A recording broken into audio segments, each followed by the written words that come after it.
濕埋底褲啊！能見度係100米。啊！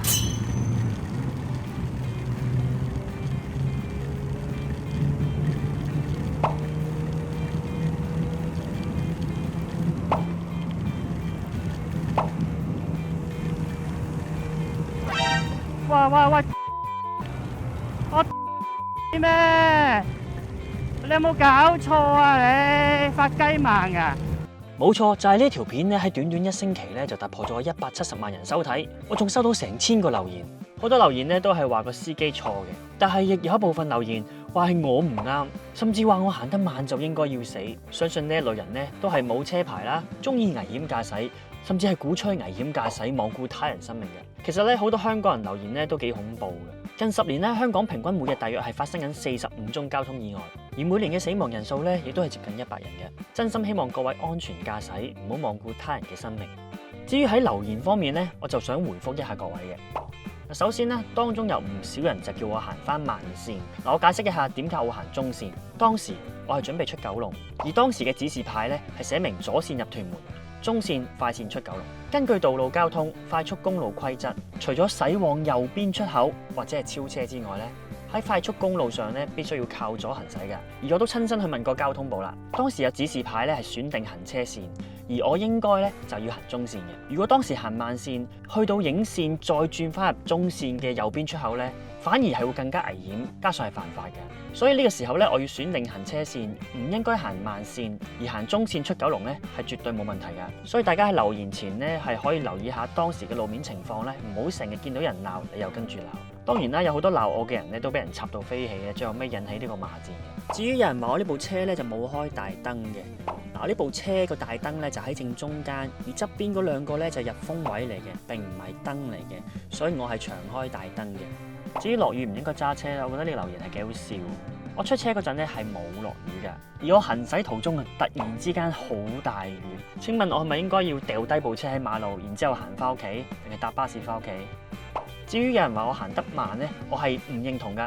根據當時青馬大橋嘅限速咧係時速80公里，由於當時係突然之間極大雨，加上我嘅前面係有車嘅，我當時係同前車一樣啊，大概行緊時速70公里左右，加上同前車係應該至少保持2秒距離，而落大雨咧更應該將個距離咧保持到4秒左右。如果咁都叫行得慢咧，咁即係我應該俾大友撞前車，定係應該只係同前車保持2米距離？如果前車急剎係一定會撞。咁所以點解香港成日都有串燒連環相撞呢？就係因為好多人都唔識得保持呢個安全嘅行車距離，淨係識得快，經常不小心駕駛。而大家都見到快線嘅車行得好快喎，我相信當時佢哋嘅時速咧係長時間都行緊超過90或者100公里以上，咁真係超速駕駛。如果我解釋完都仲係覺得我錯呢，相信你都係唔識揸車，或者你好中意危險駕駛嘅。至於大家講嘅防禦駕駛咧，我係明白㗎，因為我一直咧都有避開同大車平排啦，甚至乎喺佢哋前面或者後面嘅。唔知大家仲記唔記得轉線或者爬頭嘅正確方法？係應該咧首先望一望鏡，跟住打燈、望鏡同埋盲點，喺冇車安全嘅情況之下咧，先係可以轉線嘅。順帶一提咧，你打燈其實嘅作用就係俾其他司機睇嘅。如果你右邊嘅後方有車咧，係應該打燈大概2秒先去轉線嘅。意思咧就係你要俾右邊後方嘅司機知道你即將要轉線爬佢頭啦，示意佢唔好突然地板油。如果喺大家互相禮讓嘅情況咧，佢更加會收油去讓你。但係如果右邊有車，同時打燈同時轉線嘅話咧，咁樣咧係一定會撞㗎，即係你唔識揸車，加上呢個係屬於危險駕駛。當時慢線旅遊巴前面嘅七人車咧，喺安全嘅情況之下，右邊冇車，所以佢轉右線，咁樣係冇問題嘅。問題咧就係旅遊巴嘅前方嘅七人車，因為駛咗入中線，所以佢前面冇車，咁佢就突然加速，加上佢由始至終從來都冇打過燈，我以為佢入屯門啊。如果佢一早打燈咧，我係一定會收油讓佢。但係點知咧，佢突然收油同我平排，喺打燈嘅同時扭向我，根本就冇望鏡同埋睇盲點。如果我唔係反應快收油剎車，一早俾佢撞低啦。嗱，呢幾個留言咧都幾好笑嘅。佢哋話旅遊巴打燈我唔讓佢，但係旅遊巴由始至終都冇打過燈，我又點會知佢想入中線呢？喺佢第一次打燈嗰1秒就同時扭向我，請問邊一個教車師傅教你，即使旁邊有車，打燈就即刻可以轉線呢？相信呢啲人呢都係冇車牌，所以旅遊巴司機絕對係不小心，甚至乎係危險駕駛嘅。加上佢係從後面上嚟，佢一直都知道我嘅位置，然後佢突然收油同我平排，即刻同時扭向我亦有理由懷疑佢係想謀殺我。就呢個事件呢，我已經備咗案，下個星期呢已經約好咗去警署落口供。咁遲一啲呢，我就會繼續更新事情嘅進展去話俾大家知嘅。總結一下，其實發明汽車只係想令到人更加舒服、安全咁去到目的地。由於香港太多車啦，我哋更加應該去互相禮讓，保持安全嘅駕駛態度。但係亦都有唔少留言咧係非常之恐怖。例如你行得慢就應該要死啊！唔玩你玩邊個啊？呢一種人呢，往往就係保持呢個危險嘅駕駛態度啦，甚至乎將自己嘅快樂咧建築喺別人嘅痛苦之上。基本上咧就係心理唔平衡嘅危險人物嚟。至於當日成件事係點呢？就要由我當日出車開始講起啦。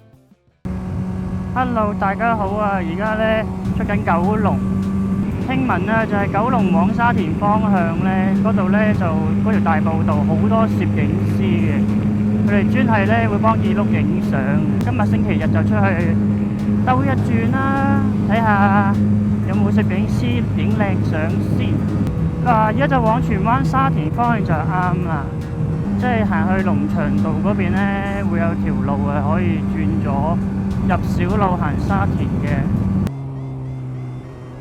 咁啊嚟到呢一度咧，就唔好咁快轉左入咗沙田公路，得翻一格，閃下閃下，出嚟咗兩格噶嘛。呢度啲路啊，爛咗咁多年都係咁。嗱，呢度就係啦，上呢條斜路嗰陣咧就到啦。哇！呢度咧好似玩緊跑馬咁樣。哇！嗱，呢度咧見到好多黃色線入大埔道沙田方向，咁就啱啦。哇！喺前面有架油車喎，佢係時速20咁上緊斜。好想知道究竟啲攝影師會唔會咧好英勇咁樣？我覺得佢哋應該走晒。好，睇下有冇先。有警察就有，冇攝影師，冇攝影師啦。咁我哋可以兜個圈走得。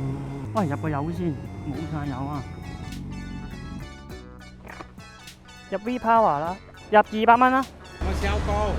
冇啊冇啊。呢啲啊有冇啊？連單咯啊，單咯先有折扣啊嘛，有冇啊？冇。單幾多啊？每公升回入7蚊啦。咁多啊？係啊。我單到啦。哇！真係有馬騮嘅喎，有馬騮抱住個 B 喎。哇！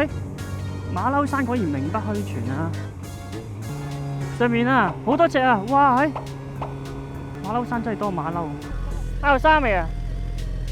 好靚啊！好啦，拜拜。啱遇到師兄就話今日投書都仲有人影相嘅，咁佢叫我去南環路，即係機場嗰度。正常嚟講呢個鐘數咧係星期六日都多人影相嘅，即係佢個鹹蛋黃好靚噶嘛。但係今日陰天，可能真係見唔到鹹蛋黃啦。好似咧未試過喺呢邊九龍方向入機場喎，今日可以行下啦。平時次咧都係翻屯門嗰邊嘅。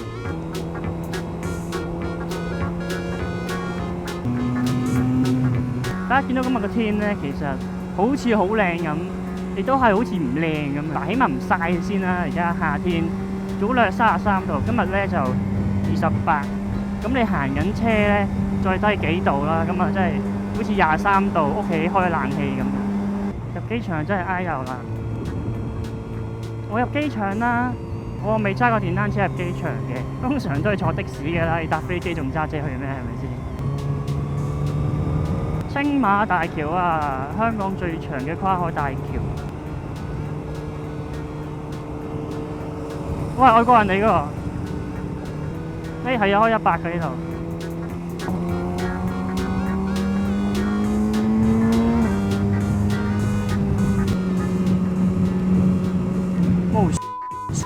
哇！你嘅車即係咧，係咪大晒嘅咧？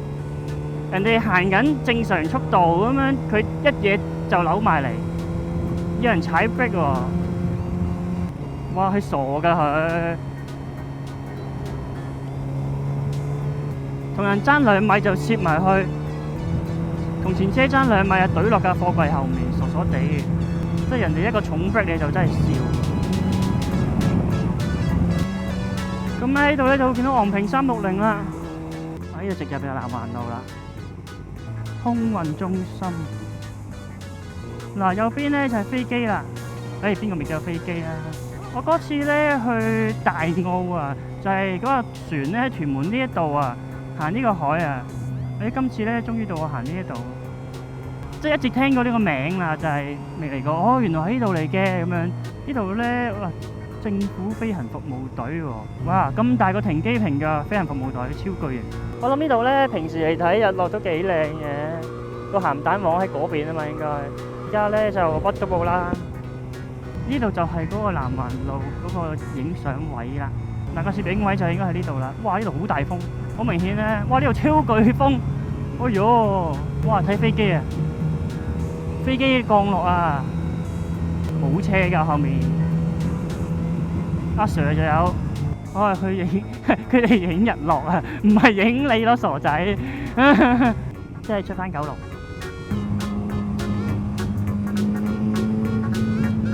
連續揸咗1個鐘，係條頸用力啫，成個身都冇乜點用力。